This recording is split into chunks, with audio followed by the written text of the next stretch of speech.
Altman Hospital in Canton, Ohio, on Friday, June 27th, in the ED, a psych patient was brought in on a psych hold. He was assigned a PCT, an ER tech, to sit and watch him. He'd been there about 8 hours. His behavior was erratic. He was pacing the room in circles, banging his head into the glass wall repeatedly, and so staff and 2 armed security guards went in the room to prevent him from hurting himself. In the scuffle, the psych patient got his hands on one of the security guards' guns, and it went off, and it shot the tech, the PCT, in the abdomen. Now, the tech went to surgery, is in stable condition, is going to be okay, but tell me why there was not a code silver called overhead, by all accounts. Tell me why the staff found out about this from a Facebook post.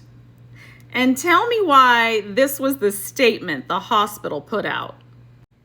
An employee was struck by a bullet in the line of duty. I'm sorry, what? We are not police. We are not military.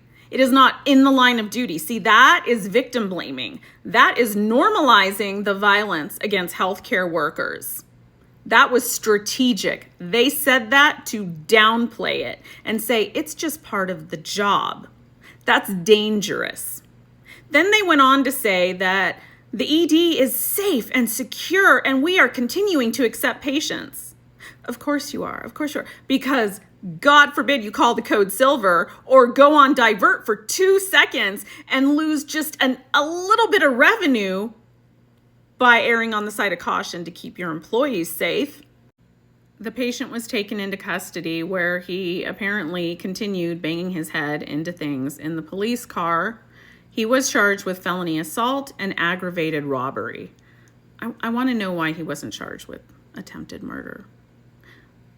I am so glad that the tech is going to be okay, but we need to start calling out hospitals and healthcare organizations for their constant, never-ending, feeble attempts to normalize and downplay the violence against healthcare workers. And yes, I've seen all of your messages asking me to talk about the 76-year-old sitter that was allegedly assaulted by the psych patient at Baylor Scott and White. Here's what I'm going to say.